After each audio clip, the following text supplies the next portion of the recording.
की नहीं, फर्स्ट की बात करो आप, Edward Drummond.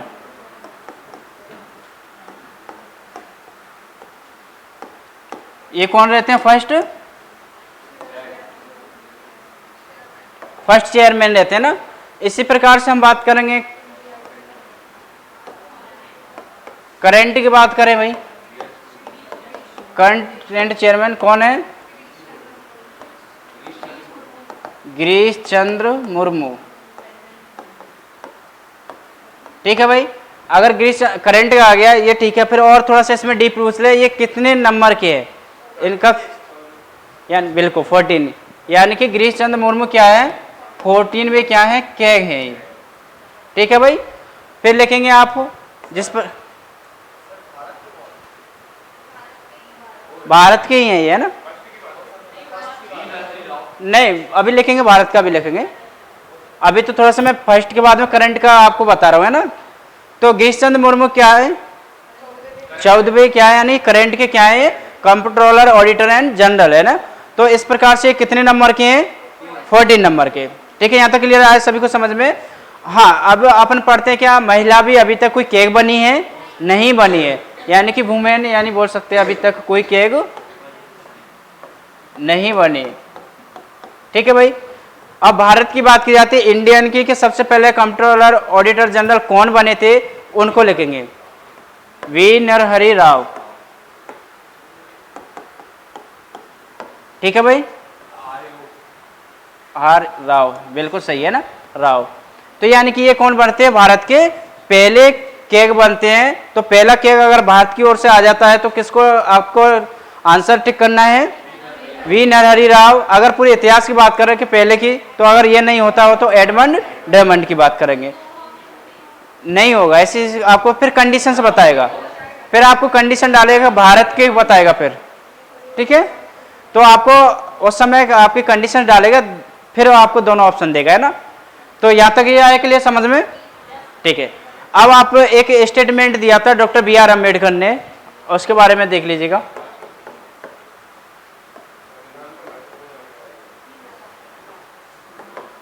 Doctor B are Ambedkar ने क्या कहा था? एक तो आपका यूपीएससी, एक आपका इलेक्शन कमीशन ऑफ इंडिया, एक आपका सुप्रीम कोर्ट, एक आपका केग। इनको क्या कहा था डॉक्टर बी आर अम्बेडकर ने? Guardian of democracy. क्या कहा था? Guardian of democracy. किनको कहा करना उन्होंने? Keg, UPSC, election commission of India plus supreme court. ये महत्वपूर्ण क्या है हमारे डेमोक्रेसी में, लोकतंत्र में अहम भूमिका निभाते हैं। अगर पद और अच्छे से कार्य नहीं करे तो वो डेमोक्रेसी क्या है? अच्छे से नहीं चल पाएगी। जैसे कि आपने देखा हुआ, अगर सही से इलेक्शन नहीं हो पाए, उसमें करप्ट होने लगे, तो क्या वहाँ की डेमोक्रेसी अच्छी होगी? नहीं हो सकती, है ना। तो यानी कि बात करें हम यूपीएससी की, उसमें सिविल सर्विसेज एग्जाम लिए जा रहे हैं, अगर उसमें भी अच्छे से नहीं हो रहे हैं, लापरवाही हो रही है, तो उसमें भी क्या है? अच्छे, उसमें सिविल सर्विसेज ऑफिसर्स नहीं जाएंगे। इसी प्रकार से के की बात करें, अच्छे से ऑडिटिंग नहीं कर पा रहे हो आप, और एक अच्छे से आप न्याय नहीं हो रहा है उस देश में, तो वहाँ की डेमोक्रेसी अच्छी नहीं हो सकती। तो यानी कि 4 रट ले इनको, कौन कौन से हैं? UPSC, election commission of India, supreme court और आपका केग। इनको गार्जियन ऑफ डेमोक्रेसी किन्होंने कहा था? डॉक्टर बी आर अम्बेडकर ने। इस प्रकार से स्टेटमेंट आ जाए तो आप बिल्कुल इसको बता सकते हो। तो ये आपको जनरल इंट्रोडक्शन सभी को क्लियर हो यहाँ तक? ठीक, अब हमने इनके बैकग्राउंड को देख लिया, जनरल इंट्रोडक्शन को भी देख लिया। अब हम थर्ड पॉइंट पर मूव करते हैं, वो कौन सा? आपका इंपोर्टेंट आर्टिकल।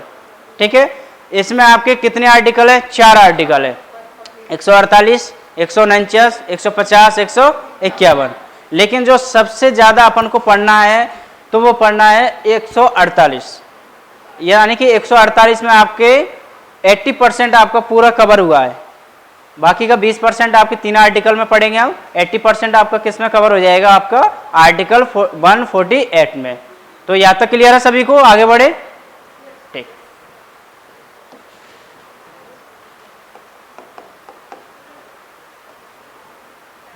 आर्टिकल की बात करेंगे। सबसे पहले हम बात करते हैं 148 आर्टिकल। थोड़ा सा डिटेल्स में पढ़ेंगे हम, है ना।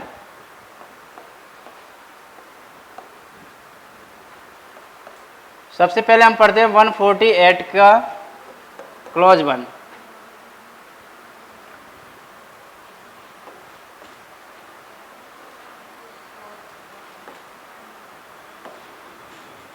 ठीक है भाई, क्लॉज 1 में सबसे पहले ये बताया गया है कि भारत में क्या होगा, एक केग होगा। ठीक है भाई, क्या होगा, एक केग होगा। और केग का सभी को फुल फॉर्म पता हो गया। तो एक किसमें दिया हुआ है, जिस प्रकार से हम पढ़ते हैं कि आर्टिकल 315 में कि भारत में ये क्या होगा, लोक सेवा आयोग होगा। तो इसमें अपन पढ़ते हैं तो संघ का अलग बताया, JPSC joint public service commission और स्टेट पब्लिक सर्विस कमीशन। इसी प्रकार से हमने 315 के अलावा भी मैंने बताया 324 में किसके बारे में बताया था कि भारत में एक क्या होगा, निर्वाचन आयोग होगा। इसी प्रकार से 148 क्लॉज 1 में क्या कह रहा है, यानी कि भारत में एक क्या होगा, केग होगा। ठीक है, अब जो इनकी नियुक्ति की बात करेंगे, इसी में दिया हुआ है नियुक्ति कौन करते हैं इसकी, वेरी गुड, प्रेसिडेंट क्या करते हैं भाई, केग की नियुक्ति करते हैं। नियुक्ति के बाद में अगर हटाने की बात की जाती है, यानी कि हटाएंगे कौन, प्रेसिडेंट हटाएंगे। लेकिन क्यों और कब, तो इसकी शर्त क्या है, सुप्रीम कोर्ट की न्यायाधीश के समान ही इनको क्या है, रिमूवल यानी कि हटाने की प्रोसेसिंग है। ठीक है भाई, सभी को समझ में आ रहा है। अगर इसको हटाया जाएगा तो किस बेस पे हटाया जाएगा, यानी कि कदाचार हो सकता है, मिसबिहेवियर हो सकता है। आपने सभी पढ़ लिया, सभी का अप्रोक्स यही कंडीशंस रहती है। तो यहाँ पर देखेंगे तो सुप्रीम कोर्ट की न्यायाधीश रहता है, उसके समान जो प्रोसेसिंग होती है, उसकी प्रक्रिया होती है, इसी प्रकार से इनको क्या किया जाएगा, हटाया जाएगा। सुप्रीम कोर्ट के न्यायाधीश को किस प्रकार से हटाया जाता है, ये सभी को क्लियर है ना। ठीक है, फिर भी मैं 1 मिनट में उसको आपको रिकॉल करा देता हूँ। अगर देखो, अगर बिल आता है आपका, अगर लोकसभा में आता है तो उसके लिए 100 मेंबर चाहिए, अगर आपका राज्यसभा में आता है तो 15 चाहिए। अब दोनों के पास ये पावर होती है, चाहे तो वे एक्सेप्ट कर सकते हैं, चाहे वो उसको रिजेक्ट कर सकते हैं। अब दोनों ने एक्सेप्ट कर लिया, यानी कि अपन लोकसभा से स्टार्ट करते हैं, लोकसभा में एक्सेप्ट कर लिया और 100 मेंबर भी है। अब लोकसभा जो अध्यक्ष रहेगा, अब वो ये क्या करेगा, आगे इसको 3 सदस्य क्या करेंगे, उसमें जांच समिति बैठानेंगे, और 3 सदस्य जांच समिति में सुप्रीम कोर्ट का कोई भी न्यायाधीश हो सकता है, हाई कोर्ट का एक मुख्य न्यायाधीश होना चाहिए, प्लस एक कानून का अच्छा जानकार होना चाहिए। ठीक है, तो ये 3 लोगों की सम्मति होगी। अब ये 3 लोगों की जो कमेटी होगी, तो ये क्या करेंगे, जांच करेंगे। अगर उस जांच के दौरान वो क्या पाया जाता है, दोषी पाया जाता है, तो फिर उसका बिल जिस सदन में आया उसमें जाएगा, उस सदन में जाएगा तो 2/3 उसे मेजोरिटी से क्या होना चाहिए, वो पास होना चाहिए। और उसमें 50% का भी क्या दिया हुआ है, मेंशन किया हुआ है, यानी कि आधे से अधिक होना चाहिए और 2/3 से क्या होना चाहिए, वो पास होना चाहिए। वहां से पास हो जाएगा, फिर कहाँ जाएगा, राज्यसभा में जाएगा। राज्यसभा से पास होने के बाद में दोनों सदनों से पास हो जाएगा, देन उसके बाद में प्रेसिडेंट के पास में जाएगा, फिर उसको क्या कर दिया जाएगा, हटा दिया जाएगा। ये तो कमेटी रहती है ना, जांच कमेटी, वही तो करती है, ऐसे डायरेक्ट नहीं हटाया जाता है। नहीं, एक बार सुप्रीम कोर्ट का पढ़ेंगे जब बताएंगे आपको, है ना, यहाँ पर अपन उलझेंगे नहीं उसको। तो यहाँ पर 148 में ये 3 पॉइंट समझ में आ गए आपको। इसी प्रकार से 148 क्लॉज 2 की बात कर रहे हैं यहाँ पर, यानी कि उनकी शपथ के बारे में दिया हुआ है, ओथ। उनको जो ओथ दिलाते हैं, शपथ दिलाते हैं, कौन दिलाते हैं भाई, प्रेसिडेंट दिलाते हैं ना, राष्ट्रपति दिलाते हैं। लेकिन किस अनुसूची के तहत, गुड, अनुसूची 3(2) में वेतन भत्ते के बारे में दिया हुआ है, लेकिन जो शपथ के बारे में दिया हुआ है वो आपकी अनुसूची 3 में दिया हुआ है। ठीक है भाई, कंफ्यूजन नहीं होना है। अनुसूची 2 अनुसूची 3 में यही डिफरेंट है कि अनुसूची 2 वेतन भत्ते की बात करती है, जबकि अनुसूची 3 आपकी किसकी बात करती है, ओथ की बात करती है, शपथ की बात करती है। अधिकतर रेयर केस मुझे तो जहां तक नहीं मिलता, जैसे कि अगर गवर्नर उसको अपॉइंटमेंट करते हो, अधिकतर गवर्नर ही दिलाते हैं, है ना, लेकिन लिखना तो पड़ेगा। हाँ, आर्टिकल इसमें दिया हुआ कि इसको ओथ कौन दिलाते हैं, प्रेसिडेंट। इसी प्रकार से 148, हाँ 148 क्लॉज 3 में क्या दिया हुआ है, उनकी सेवा शर्तों के बारे में दिया हुआ है।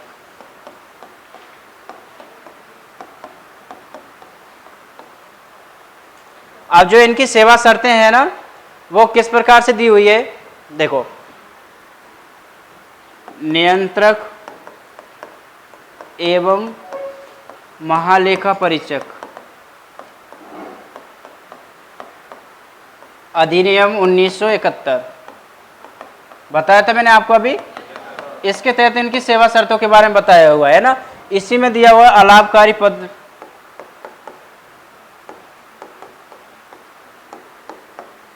ठीक है। अब अलाभकारी पद से मतलब यहां समझ रहे हैं ना, यानी जब से वो उस पद पर बैठेंगे तब से लेकर उसके वेतन भत्ते पेंशन इनमें क्या नहीं किया जाएगा, चेंज नहीं किया जाएगा। अब इसके तहत जो हम पढ़ते हैं नियंत्रक एवं महालेखा परीक्षक अधिनियम 1971 के तहत, इसमें हमको सिर्फ धाराएं पढ़ते हैं। तो सेक्शन 3 में दिया हुआ है 3, धारा 3 में दिया हुआ है, इसके कार्यकाल की बात करेंगे तो 665 जो भी पहले हो, ठीक है भाई, 665 यानी कि 6 वर्ष हो गया हो या उसका कार्यकाल, या फिर उनकी आयु 65 वर्ष हो गई हो, तब उनको क्या है, कार्यकाल समाप्त हो जाएगा। ये क्या हो गया, उनकी पदावधि की बात कर रहे हैं ना। उनकी जो सैलरी रहेगी, सैलरी की बात करेंगे तो वो कितनी है, सुप्रीम कोर्ट के न्यायाधीश के बराबर है। तो सुप्रीम कोर्ट के न्यायाधीश की बात करें तो 2 पॉइंट, ठीक है भाई। तो इनके इसके बारे में क्या दिया हुआ है, बताया हुआ है। त्यागपत्र इसी में बताया हुआ है। ये अपना रिजाइन देंगे तो वो किसको देंगे भाई, प्रेसिडेंट को देंगे। अपॉइंटमेंट भी कौन कर रहे हैं, प्रेसिडेंट कर रहे हैं। इसको हटाएंगे भी कौन, प्रेसिडेंट। अगर ये अपनी स्वेच्छा से अगर रिजाइन देना चाहता है तो वो किन के लिए देगा, राष्ट्रपति के लिए। सिंपल, यहां तक क्लियर है सभी को ये।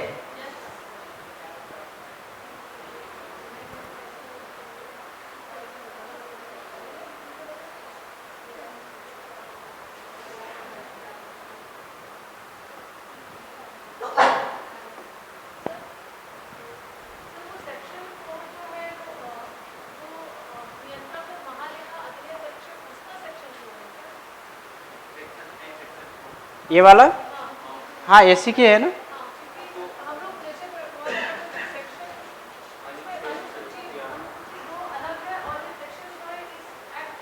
ये तो एक्ट के अंदर की बात कर रहे हैं अपन, है ना। इसमें इनकी सेवा शर्तें जो डिफाइन हुई है,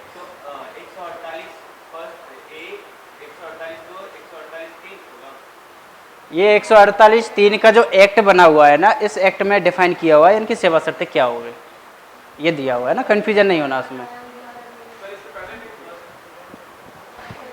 इस एक्ट के बाद में और डिफाइन किया हुआ है ना। तो संविधान में कोई मेंशन नहीं हुआ था कि इनकी सेवा शर्तें क्या रहेंगी, कार्यकाल क्या रहेगा। तो एक एक्ट बनाया गया। आपने देखा हो कई सारे अपन एक्ट के बाद में ही उनकी सेवा शर्तों के बारे में पढ़ रहे हैं ना।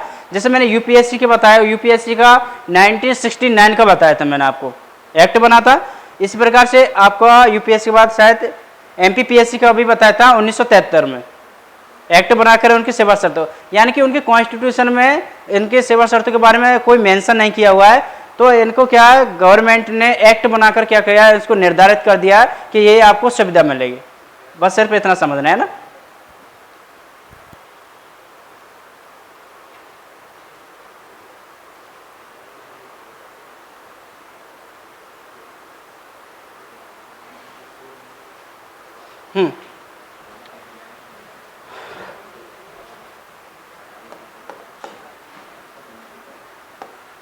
बातें नहीं भाई आपस में। 148 क्लॉज 3 के बाद में 4, यानी कि पुणे उसी पद पर नहीं बनेगा, पद पर नहीं, यानी कि पुणे नियुक्ति नहीं, ठीक है भाई। हाँ, के की पुणे नियुक्ति नहीं। 148 क्लॉज 5, इसमें बात कर रहे हैं कि केग के प्रशासन और नियम, अगर इसके प्रशासन और नियम से संबंधित केग की सलाह पर राष्ट्रपति क्या करेंगे, निर्धारित करेंगे, राष्ट्रपति निर्धारित करेंगे। ठीक है भाई। केग का जो प्रशासन रहेगा, नियम रहेंगे, तो केग की सिफारिश पर, केग की सलाह पर, यानी कौन निर्धारित करेगा, राष्ट्रपति। 148 क्लॉज 5 के बाद में 6 में उसके वेतन भत्ते के बारे में दिया हुआ है कि उनके जो वेतन भत्ते रहेंगे वो कहाँ से मिलेंगे, तो वो मिलेंगे उनके संचित निधि से, कंसोलिडेट फंड, संचित निधि।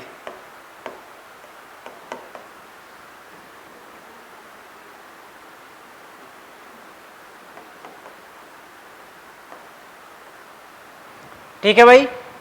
तो आपका 148 आर्टिकल यानी कि लगभग आपको समझ में आ गया होगा, पूरी चीजें इसमें दी हुई है आपके 148 में, इसलिए बोल रहे हैं आपका 80% आपका कौन सा आर्टिकल कवर कर लेगा, आपका 148। अब बताएं, एक बार मैं फिर से इसको रिपीट कर देता हूं, है ना। चलिए नोट कर लिया सभी ने।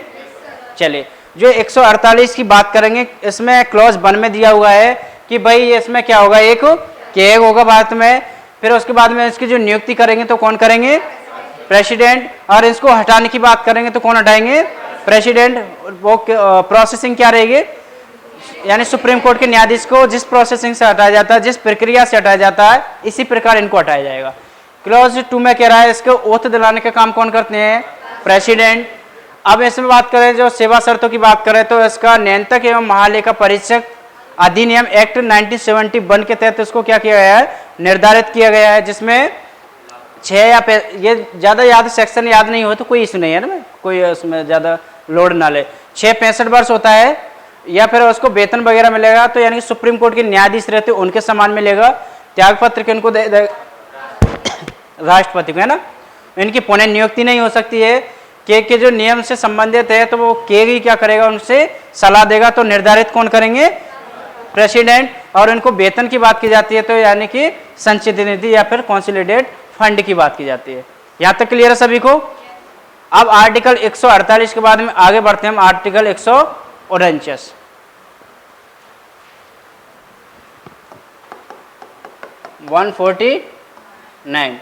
अब इसके कार्य एवं शक्तियों के बारे में दिया हुआ है।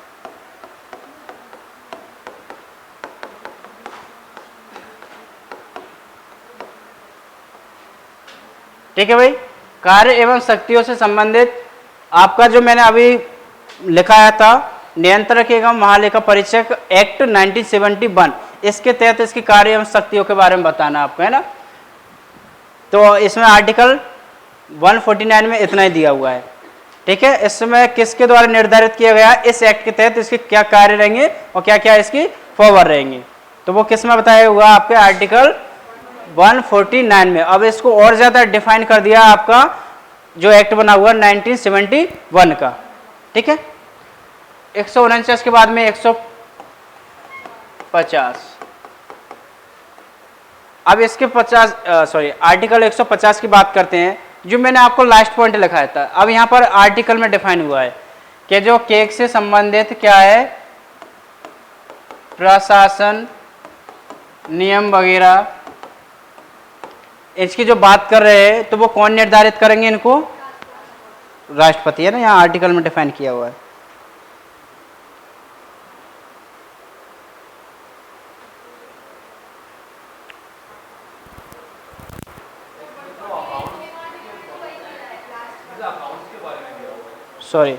संघ और राज्य हेतु प्रारूप ये दिया हुआ है, इसलिए तो मैं चेक कर रहा था इसको।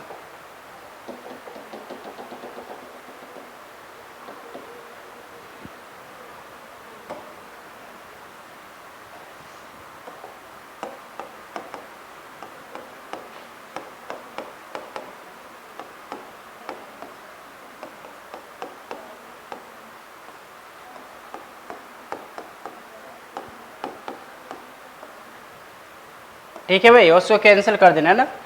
क्या दिया हुआ है 150 में, इसका जो प्रारूप तैयार करेंगे कौन करेगा, राष्ट्रपति करेगा, संघ एवं राज्य का। हाँ, राष्ट्रपति के आदेश से होगा, है ना, सब काम। इसी प्रकार से आर्टिकल 151 इसमें दिया हुआ है इनकी रिपोर्ट।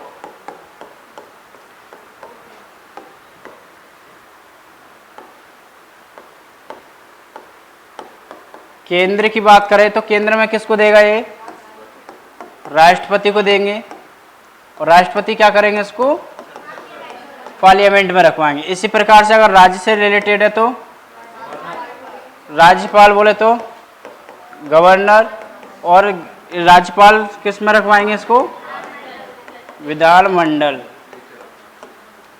ठीक है भाई, तो यानी कि यहां तक आपको समझ में आ गया होगा आर्टिकल 151 क्या कहना चाहता है। ये रिपोर्ट से संबंधित, यानी कि जितनी उसकी रिपोर्ट रहेगी वो केंद्र में किसको देगा, राष्ट्रपति को देंगे, और राष्ट्रपति क्या करेंगे, इसको संसद में रखवाएंगे। इसी प्रकार से हमने पिछली क्लास में भी पढ़ा था। और यहाँ पर अगर राज्य से रिलेटेड है तो वो किसको देंगे, गवर्नर को। गवर्नर कहाँ रखवाएगा इसको, विधानमंडल या लेजिस्लेचर की बात करेंगे। तो इस प्रकार से आपका जो आर्टिकल थे 148 से लेकर 151 तक, तो यहाँ तक आपके क्या हो जाते हैं, वो कंप्लीट हो जाते हैं। अब यहाँ तक किसी का कोई प्रश्न नहीं है ना। तो यानी आपके ये महत्वपूर्ण आर्टिकल दिए हुए हैं, बताएं आंसी। हाँ, इसके कार्यालय होते हैं, है ना, पढ़ेंगे अपन इसके कार्यालय के बारे में पढ़ेंगे ना। तो अभी ये क्लियर है सभी को। हाँ, 51 50। अब ये संघ एवं राज्य का जो प्रारूप ड्राफ्ट वगैरह तैयार करना रहता है, तो इससे जो किसकी सिफारिश पर, तो वो राष्ट्रपति की सिफारिश पर क्या है, इसको बनाया जाएगा। प्रारूप बोल सकते हैं एक तरीके से, इसको इंग्लिश में क्या बोलेंगे, प्रारूप, प्रारूप, फॉर्म, है ना। तो इससे जो सिफारिश रहेगी वो किसकी रहेगी, प्रेसिडेंट की रहेगी, है ना। बिना विदाउट प्रेसिडेंट के नहीं होगा, है ना, केंद्र और राज्य की। प्रेसिडेंट करवा सकते हैं ना, अभी पढ़ेंगे हम इनके जो कार्य के बारे में पढ़ेंगे। प्रेसिडेंट ने अगर बोल दिया कि इसके अकाउंट की जांच करनी है, या फिर गवर्नर ने बोल दिया इस स्टेट में इसकी जांच करनी है, फिर भी यानी कि उसको जांच करना पड़ेगा। ठीक है भाई, तो ये आर्टिकल हो गए आपके। इसके बारे में देखते हैं इसके मेन फंक्शन क्या होते हैं, कार्य क्या होता है।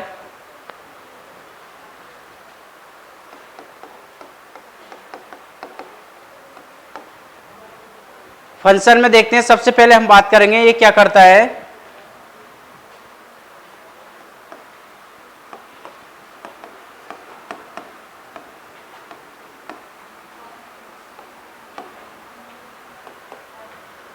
कॉन्सोलिडेट फंड की बात करते हैं, यानी कि संचित निधि की भी क्या करता है, जांच करता है।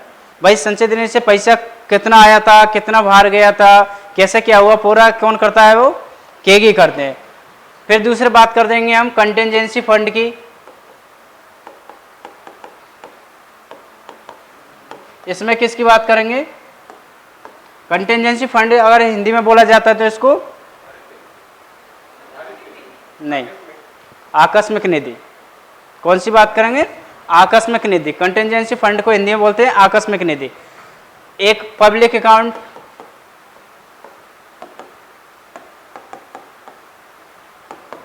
इसकी क्या करते हैं, वो जांच करते हैं। इसी प्रकार ये समझ में आ रहा, पब्लिक अकाउंट मतलब सार्वजनिक खाते की बात कर रहे हैं। अगर सार्वजनिक खाता तो उसका भी क्या कर सकता है, वो ऑडिटिंग कर सकता है। अब हम पढ़ते हैं 279 आर्टिकल 279। अब इसमें 279 में ये दिया हुआ है कि जो केग रहते हैं वो फाइनली क्या करते हैं, नेट बताते हैं, यानी कि उसका जो मेन क्या है, नेट से मतलब शुद्ध आय बताते हैं। जैसे कि मैंने आपके लिए कितने हजार रुपये दिए थे, 10,000 रुपये दिए थे। अब सॉरी, इसमें दूसरा बताऊं, यानी कि मैंने आपके यहाँ जबलपुर से क्या है, यहाँ पर राजस्व कलेक्ट किया था। ठीक है, राजस्व कलेक्ट से मतलब समझ रहे हैं ना सभी। ठीक है, टैक्स यहाँ पर कलेक्ट किया, मुझे 10,000 प्राप्त हुए, लेकिन उस टैक्स को कलेक्ट करने में मुझे 1,000 रुपये का खर्च आया। ठीक है, लेकिन जो नेट की बात करेंगे तो नेट में 1,000 में से कितने माइनस कर दें, सॉरी 1,000 में से कितना माइनस करना, हमें 1,000, लेकिन शुद्ध आय हमारी कितनी बच गई है यहाँ पर, 9,000। तो ये इसका जो फाइनली कौन देता है, केग, यानी फाइनली निर्धारित कौन करता है, केग करता है। भाई कि हमने जहाँ से इतना टैक्स कलेक्ट किया, उसके बाद में जो शुद्ध उसकी आय है उसको फाइनल उसने प्रमाणित कर दिया, लिख के दे दिया कि इतनी हमें आय प्राप्त हुई, तो उसी को वो माना जाता है जो केग द्वारा बताया गया। वो आर्टिकल किस में दिया हुआ आपके 279। ये क्लियर हुआ सभी को। हाँ, अब लिखेंगे कि भाई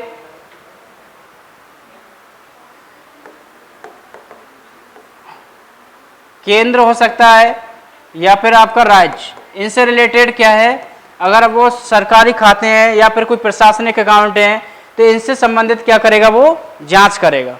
ठीक है, एक पॉइंट और भी लिख सकते हैं इसमें, राष्ट्रपति या फिर राज्यपाल अगर ये बोले कि भाई आपको अन्य अथॉरिटी की बात की जाती है, अन्य प्राधिकरण की बात की जाती है, चाहे वो स्थानीय निकाय क्यों ना हो, अगर उनसे बोल दिया कि भाई आप इसकी क्या करो, जांच करो इनके अकाउंट की, तब भी वो क्या कर सकते हैं, जांच कर सकते हैं। किनकी सिफारिश पर, राष्ट्रपति करेंगे या फिर राज्यपाल। तो इसके मेन फंक्शन आपको क्लियर हो गए होंगे। आपको 279 में ये बताता है फाइनली आय के बारे में बताते हैं। बिल्कुल बताना पड़ता है ना भाई, तो बताएंगे तो सही कि भाई पूरा नहीं बताते हैं, मतलब माइनस करके बताते हैं कि फाइनली इतना पैसा आया हमारे पास, सबको माइनस करके। जैसे कि मैंने एग्जांपल से बताया आपको कि अगर वो 10,000 रुपये कहीं से आ रहे हैं लेकिन उसको आने में कुछ ना कुछ तो लागत लगी होगी ना, तो सबको माइनस करके वे फाइनली प्रमाणित कर देते हैं कि इतने पैसे हमारे पास यहाँ से आए। मानेंगे किसकी, हम के की मानना पड़ेगा है ना। इसी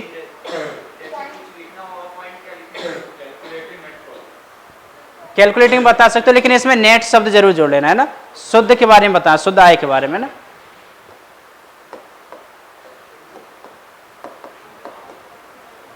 नेट इनकम की बात कर रहे हैं ना।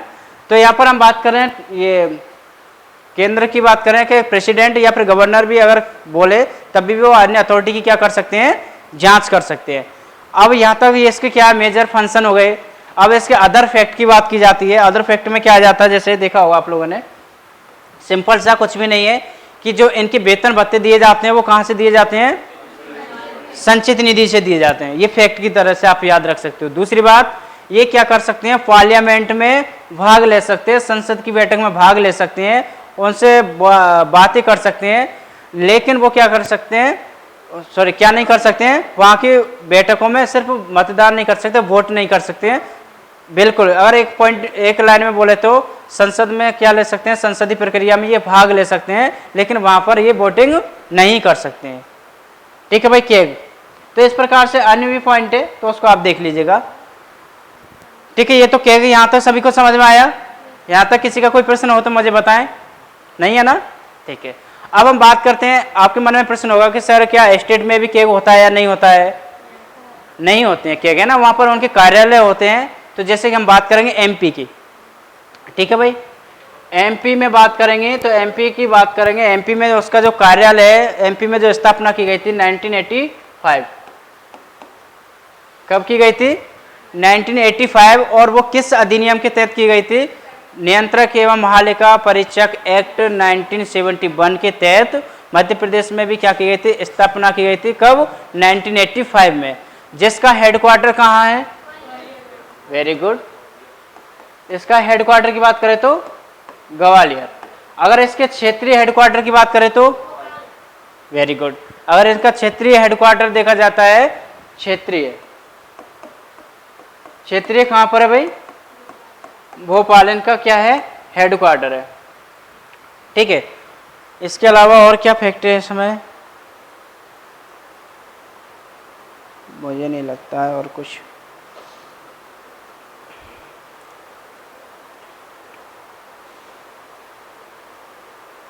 बस इतना से याद रख लीजिए, इसके कभी कभी पूछ लेता है तो हेडक्वार्टर वगैरह। तो ये आपका क्या हो गया, एमपी से रिलेटेड हो गया। अगर पूछ लेता कि मध्य प्रदेश का जो कार्यालय बना हुआ है वो कहाँ बना हुआ है, आपका ग्वालियर में। अगर क्षेत्रीय कार्यालय की बात की जाती है तो वो कहाँ है, भोपाल में। तो इस प्रकार से आपका जो केग वाला टॉपिक था, तो केग वाला टॉपिक यहाँ तक पूरा क्या हो जाता है, कंप्लीट हो जाता है। अब केग से रिलेटेड आपके कोई प्रश्न होए तो मुझे बताएं।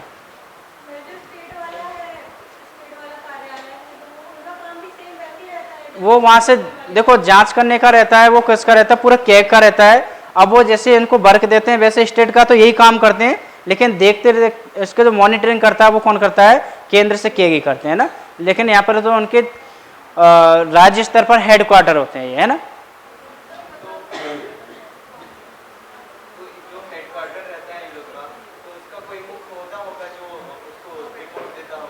रहते हैं ना, इसको लेखाकार बोलते हैं, लेखाकार। जैसे उसमें रहता है ना महानियंत्रक लेखाकार, इसमें लेखाकार बोलते हैं ओनली, है ना। तो यहाँ तक क्लियर है सभी को? हर स्टेट में है ना, क्योंकि वो वहां से नहीं कर सकते, ये हर स्टेट में रहता है ना, क्योंकि हर स्टेट में वो देखने आएंगे तो इतना उनके पास इतना काम बर्डन बढ़ जाएगा, वो देख नहीं पाएंगे, है ना। लेकिन उस कार्यालय के थ्रू वो क्या करते हैं, वहां से ही इसको ऑडिट कर देते हैं। जांच पे गड़बड़ी करने पर भाई साहब उसको निलंबन भी कर सकते हैं, सजा भी सुना सकते हैं।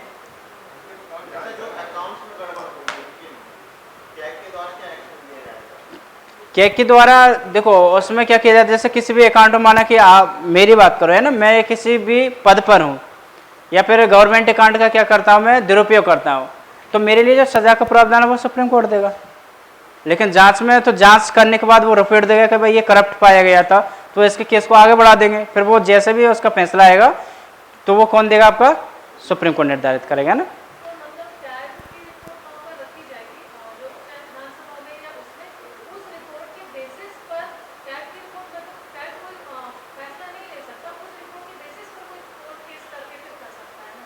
हाँ, रिपोर्ट जैसे कि अभी बात करें, एक वो समिति होती है आपकी,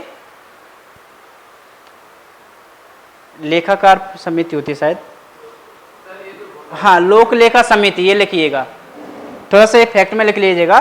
जैसी क्या है आपका केंद्र में जैसे संसद में क्या रखते हैं, वो रिपोर्ट देते हैं, तो वो उसमें एक लोक लेखा समिति होती है, वो उसकी क्या करती है, जांच करती है, उस पर क्या करती है, चर्चा करती है। लोक लेखा समिति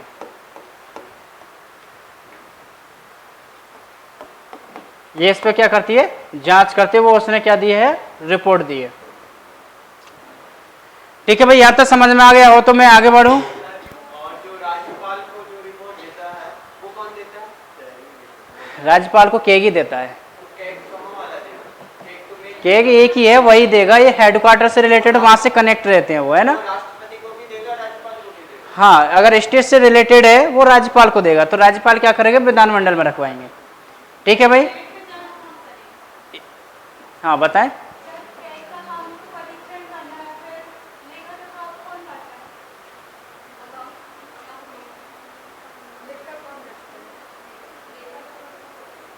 समझ गया मैं, उनका प्रश्न ये था, जैसे अपन बता रहे थे ना कि 1976 में उसको क्या कर दिया था, उसको डायरी में नोट कर दिया था, इसका तो मुझे भी याद नहीं आ रहा कौन करता है। ठीक है, मैं देख के बताऊंगा इसको, है ना। स्टेट में कोई कुछ नहीं रहता है, कोई केग वगैरह नहीं रहता है, उसमें एक हेड क्वार्टर रहता है, तो हेड क्वार्टर के माध्यम से उनको वहाँ पर भी लेखा परीक्षक रहते हैं, वहाँ पर रहता है आपका महालेखा परीक्षक, यहाँ पर लेते हैं लेखा परीक्षक, ये भी क्या करते हैं वहाँ पर ऑडिटिंग करते हैं, लेकिन इसका जो मॉनिटरिंग करता है वो वहाँ पर केग करता है, ये रहता है ना। लेकिन जो राज्य से रिलेटेड जो भी आपका रिपोर्ट रहती है उसको क्या है, वो राज्यपाल को डायरेक्ट देते हैं, ये कार्यालय वाली ये रिपोर्ट है उसको गवर्नर को नहीं देते हैं। हाँ बताएं विश्वास।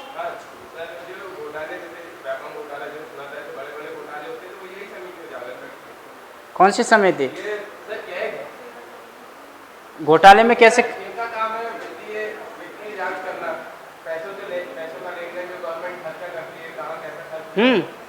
बिल्कुल करेंगे ना, जैसे कि अगर उसमें गवर्नमेंट अगर पब्लिक फंड से अगर पैसा जा रहा हो, उसमें अगर वो आपका दुरुपयोग कर रहे हो उस पैसे को, तो बिल्कुल उसमें जांच करेगा ये। अगर वो गवर्नमेंट से रिलेटेड है तो वो क्या ही करेगा। तो मैंने लिखवाया था आपको, ये लिखा है पब्लिक अकाउंट की बात कर रहा हूँ मैं। क्या भारत निधि?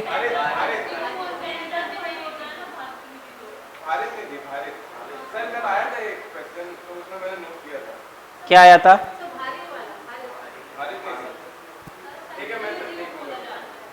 पता नहीं यार भारत निधि का तो, बट इससे बताएं मुझे रिलेटेड, पहले इसको फिनिश करो, उसके बाद में बताऊंगा मैं आपको, है ना। इससे रिलेटेड आपको प्रश्न हो तो मुझे बताएं। बताएं अंजुम। वो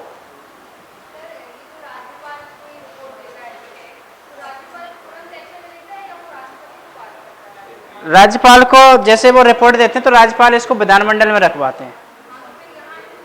रिपोर्ट देने के बाद में फिर उस पर क्या होता है, चर्चा होती है, तो उसमें देखता कौन है, लोक लेखा समिति रहती है, वो जांच करती है ना। बिल्कुल जाएगी, है ना। ठीक है, तो यहाँ तो मैं मानता हूँ किसी का कोई प्रश्न? हाँ